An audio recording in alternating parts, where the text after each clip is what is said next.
So Jack Doherty was robbed about a week ago.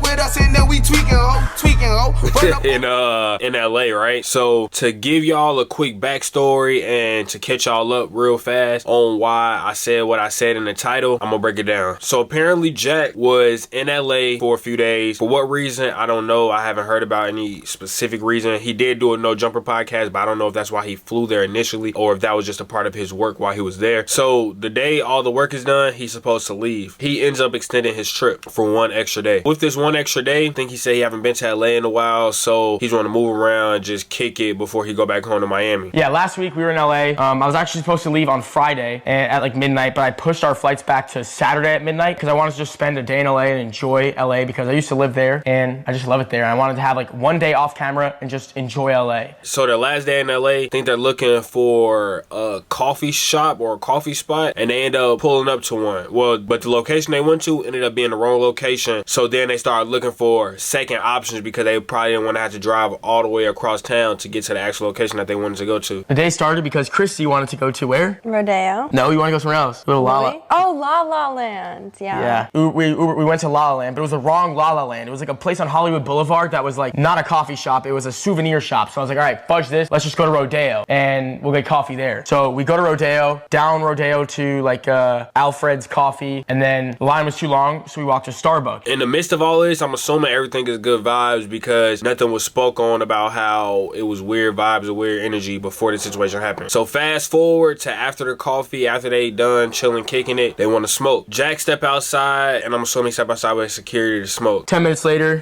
what are you laughing about, bro? Like, you set me up. We get it. No, I'm not. Someone set me up, bro. This whole thing was a setup, but we'll get to it. And then Chrissy asked me a little something. I asked him to go outside. Yeah. Like we went outside, right? I'm facing the other way, like trying to light something. Apparently, when he steps outside, he says he hear a car pull up. Skirt! You feel me? Been in the corner. They pulled up. I heard the tires screeching. I was standing right here. And 30 seconds later, a car skirts up. 3 dudes hopped out. By the time they hopped out and he processed what's going on, his chain is already in their hands. I heard the tires screeching. I look to my left and I see everybody hop out, and I tried to beat them to you. And I just remember tackling one guy, and the guy you were talking about, I had him with my left hand. And then I seen the gun, and I had to hold up. I had to draw back. 4 guys hop out, and then he goes, wait, what happened? No, so we're just like outside. Can I say smoke? Yeah. We're outside smoking, and then he like turns around for a second to like light it, and then I see like a car skirt up, and like 3 doors open at the same time. So I'm like, Jack, and then I like grab him, and then all of a sudden they're running towards him. I get like pushed out of the way. He's like against the wall, like they're taking his chain. Yeah, so I was just trying to light them, and then I was facing the other way, and then Chrissy goes, Jack. I turn around, I see like 3-4 guys running at me, and they must have been like 10 feet away from me when I saw them, but within like 1 second, they were already had their hands around my neck with my chains like in my hand, ripped it off, but Dave was right behind them. As soon as they ripped my chains, it's like they had my chains in my hand, and Dave threw them with it. Yeah. Like, Dave threw them all off me, like 3, I don't know, like I don't even know what happened. Like, they were all on me. I couldn't even see what was going on. Like, Chrissy was the only one that really got to see what happened. Like, so not too long before that, he had just tried this candy from this shop. He still has all his jewelry on. He has on like a bracelet, Richard Mille, and 2 pointer chains. This was the last video ever recorded of me with my chains on. So I was in Starbucks, like these fans like took a picture of me or whatever, and made me, like, not made me, I wanted to, you know, it was great. It was cool, they were cool, you know, great candy. But they wanted me to try their candy. Said the value is like $300,000 just for the chains. I don't believe that, but regardless, I'm just setting up the scene for you. Jack Doherty tried our protein candy, and minutes later, he got robbed at gunpoint for $300,000 in chains. Value of that. One of them was 100K, one of them was 200K. Bullshit.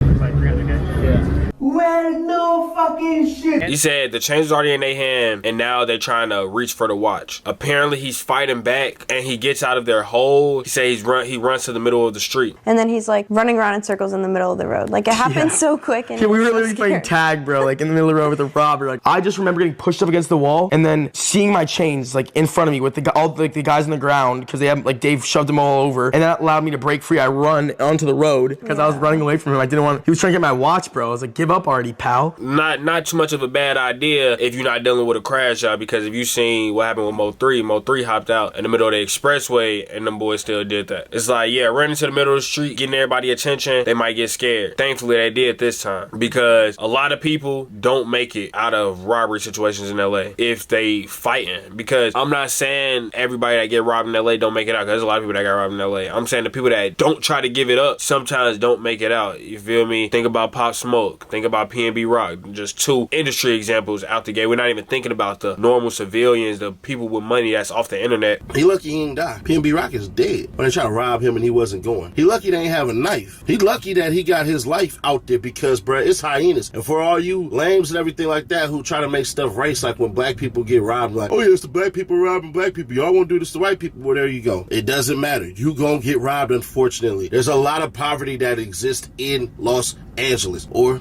Los Scandalous, however you want to do it. So boom, all of that happened. Jack thinking his girl backdoored him, so he checking her phone, making sure she didn't drop the location. I did not set him up, guys, so. Yeah, actually right after, I took her phone, and because I didn't know if like she set me up or not, because I was like, I just met her like 2 weeks ago. I was like, yo, how is this happening to me? Like, this has never happened to me. And then boom, like she asked me to smoke, and 30 seconds later, my $300,000 worth of my chains are gone. Like, yeah, that was too perfect. It does make sense. Okay, so bet you did it.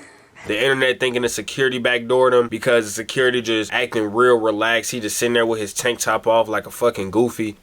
Yeah, that was crazy. And some industry, entertainment, creator industry, some people think that Jack set this up himself, like an insurance claim. He just wanted to get some bread real fast. Right, so like he actually gave like a police report to cops. But why I feel like this is something that Jack set up himself was one, bro. He had insurance on that chain or whatever jewelry he had. Well, that too, right? And like we seen a chain that he had at No Jumper. That wasn't $300,000, bro. Now that y'all caught up, I'm gonna give my quick synopsis on that situation before we jump into what I gotta say about Jack and the baby. Jack and Lil Baby. First off, I think the first mistake was extending your trip, especially in a place like California, where if you're not going there for a reason, say you just going there to kick it, right? You know you're going there to kick it. You're going to do activities and move around like you're just kicking it. He went there on the business tip and to work, I guess. So part of that, I guess, comes with the jewelry. If you kicking it, you're not just always wearing your jewelry when you just kicking it and vibing and shit. So I think that was a big mistake, and a big red flag was, nah, we can come back to LA another time. It's like, this is not gonna be our last time in LA. We don't have to extend our trip, even though we only extended it for a day. You feel me? Boom. The security was acting a little weird, but also, if he brought that security from out of town, I understand why he didn't have a gun on him, because California gun laws not going for none of that if you're not a retired police officer or somebody of the state with a gun license. You feel me? Bro, he just robbed me. They just took both my chains, bro. Fuck, dog. Dave, what the fuck, bro? They had their guns. Where's yours? That goes into my next point though. If you're moving around somewhere, bro, it's two places I don't play around with guns. Number one being New York. No, fuck that. Number one being Canada. Number two being New York. And then number three being California. Those are the top three places that you do not want to mess around with when it comes to these guns. So me going these places, knowing I got this and that going on, I got bread, blah, blah, blah. I am hiring off-duty officers. Somebody that can have that stick on them. So cool. Now let's jump into today and what just happened like an hour ago. Jack's back in Miami. He's live streaming, of course. He out there at the Design District, I believe. In the midst of him being at the Design District, I think he waiting on like a Uber or something, because I don't know why he was just waiting in the rent, like in the middle of the street. But shit, in Miami, you could do that. Lil Baby and his crew proceeds to walk past. Jack acknowledges the baby. Jack acknowledges Lil Baby. They shake each other's hand. What's good, bro? I forgot who brought up the robbery situation first. I don't know if it was Lil Baby, Mohawk, or Jack. But when the situation got brought up, somebody that was behind Lil Baby, his name Dan, he started asking him like, yo, was that real? Like, was that real? I know. Oh, you got robbed. And that was one thing. That's why I didn't even make a video about this, because I don't care for the stage content, and I don't care about Jack enough to look into it to even see if it's real or staged. He said he got robbed. He got robbed. Cool. I like, believe it or not. I didn't really care to look more into it. Is my nose right now? I'm tripping.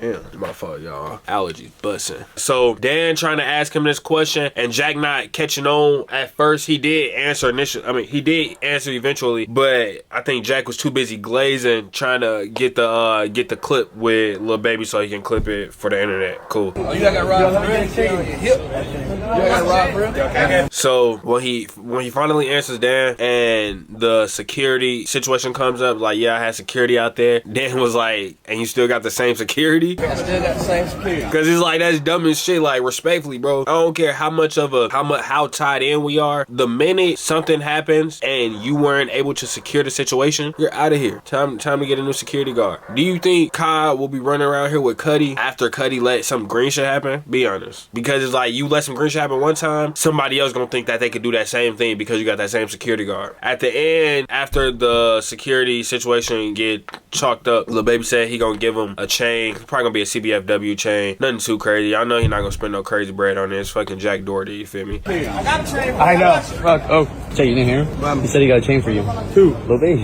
Where? So I don't know if much is gonna come from this. I don't know if Jack is gonna follow back up with Lil Baby on that chain situation, because I know I would, just to see if he gonna stand on his word. But yeah, man, that shit kind of crazy. And if you already getting out here getting robbed for your chains, why would I get you a real chain anyway? Damn, man. At least Jack made it out safe. It could have went totally bad for that man. It was the craziest thing ever. Like, I had so much adrenaline. Like, obviously, like, I almost died. Like, they could have just shot me right there. And yeah, that's pretty much it. He's still living. You see, he was in the design district, so it didn't hurt him that much.